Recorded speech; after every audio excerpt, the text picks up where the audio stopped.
What's dude? Hello everybody, welcome back to my YouTube channel. I hope that you all have been having a fantastic week. I need to record this kind of quickly because I just heard about this story literally this morning when I'm filming this video. So I would like to get this all ready and up for you guys right away as soon as I can. Plus I also have to work in about 40 minutes. So let's jump into it. Trigger warning, sensitive topics, infertility. Okay, so basically, Marissa Hughes has been working for Kyte Baby, a clothing brand that is woman owned, woman ran. They make bamboo clothing, which is like super, super soft, and it is more environmentally friendly, which is, really cool. But Marissa had been working for the company for about 9 months, so just shy of a year, very close, however. Now, Marissa and her husband had been trying to have, a family of their own, trying to have kids. It just wasn't working out. They had experienced a couple of miscarriages. At one point, Marissa had to have a surgery, and she nearly bled out on the table, nearly died from it. So that just kind of tells you a little bit about their infertility struggles. I don't really want to go into it very deeply because it's their story, it's not mine. But they decided that probably adoption was their best course of action. So at the end of December, they got a call that there was a 22-week-old baby boy that had been born on the other side of Texas from them. And they, of course, wanted him. So they drove 9 hours to go and, I don't know how to put this in better terms, but essentially to claim him. Now, shortly after they got the call that they were able to adopt this little boy, this poor 22-week-old child that is now going to have a super long NICU stay. That's going to be super expensive, and hopefully he, recovers well and that he's able to get released into their custody and they can start their happy little family. Now, on the first call with the company, Marissa is denied maternity leave because she had not been with the company for a year. So on this first call, the CEO of the company, she was there, she was present, and they were like, yeah, we're sorry that you can't have maternity leave because you haven't worked here for a year. We're, sorry about that. Well, then shortly after, there was another call, and the CEO wasn't on this call, but they said, essentially, we can offer you 2 weeks off, but after that, you have to come back to work. And Marissa was like, well, can I work remotely possibly? And they denied her remote request. Now, Marissa is a point of contact for models for photo shoots. So she really does kind of need to be pretty hands-on, but it wasn't even like they said, they didn't even offer like, hey, how about you just come in on days that we have photo shoots? Because that's essentially what we need you for. We need you there for. They didn't offer anything like that. So Marissa just basically was let go, or she quit. And now the company is facing a lot of backlash because it's a woman-owned company. They make baby clothing. You would think that they would be a little bit more sensitive to Marissa's situation in this case. They're adopting a child that is going to have, a lot of medical expenses because he's going to be in the NICU for who knows how long, and they're just refused to work with her. So then the CEO released an apology video, so I'm going to play that for you guys here. Hey guys, it's Ying.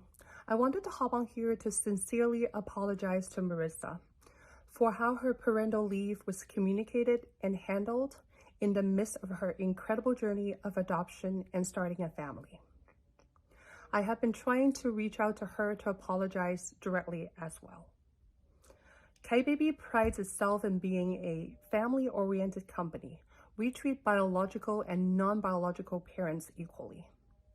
Through both my personal and professional experiences, I have the utmost respect for babies, families, and the adoption community. However, such respect and good intentions were not fully communicated to Marissa in the discussion of her parental leave. It was my oversight that she didn't feel supported, as we always have intended. As offered to her originally, we would find her a position whenever she decides to return to work. I also want to apologize to our Kyte community. I want to assure you that as the company's owner, I will always stand behind our values. I will be reviewing our HR policy and procedures to make sure to avoid hurting our staff and our community in the future. Finally, we're truly happy for her adoption and wish the best to her and her family. Thank you for your time and for listening. This first apology video got a lot of backlash because people felt like it was extremely scripted. So then she releases a second apology video. So I'm going to play that one for you here. Okay, I'm going to do this. So I just posted a official apology on TikTok and the comments were right. It was scripted. I memorized it. I just basically just read it. It wasn't sincere. And I've decided to go off script and just tell you exactly what happened. I've been thinking about what went wrong, and I think sincerely what went wrong was how we treated Marissa. And I was the one that made the decision to veto her request to go remote while she has to stay in NICU to take care of her adopted baby. And when I think back, this was a terrible decision. I was insensitive, selfish, and was only focused on the fact that her job was had always been done on site, and I did not see the possibility of doing it remotely. However, having a little bit of sensitivity, understanding, and flexibility would have accommodated her, but I did not accommodate her. So I cannot imagine the stress she had to go through, not having the option to go back to work and having to deal with a newborn in NICU.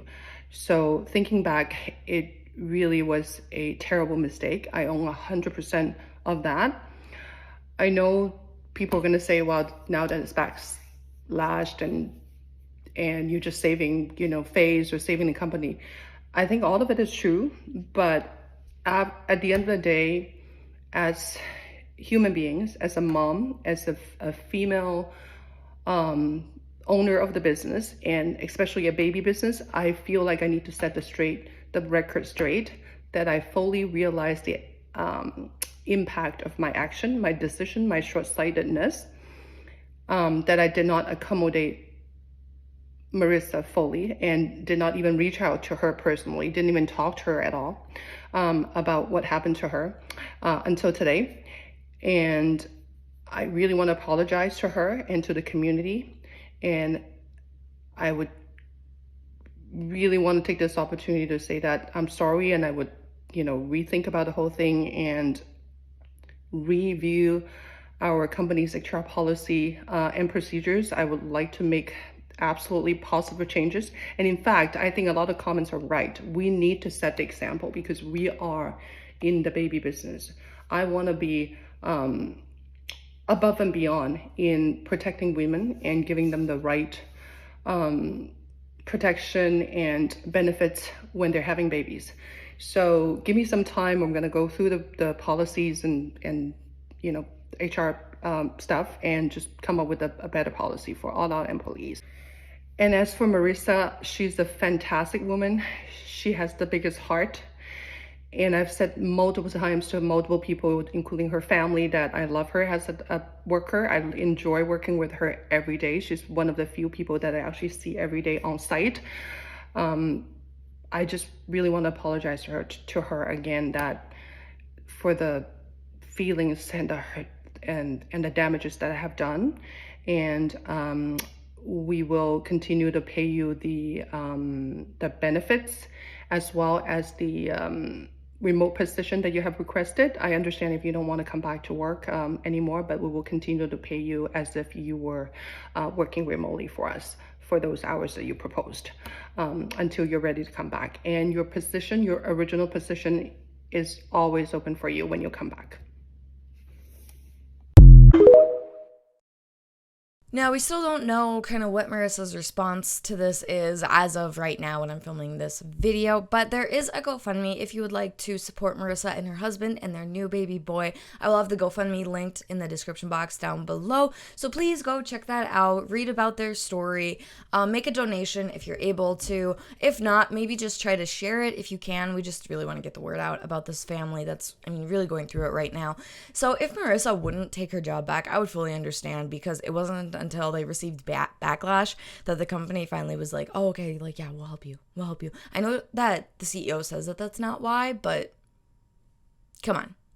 I don't know. But anyways, that is it for me today. Thank you guys so much for watching, and I hope that you have a happy and safe weekend. Bye, guys.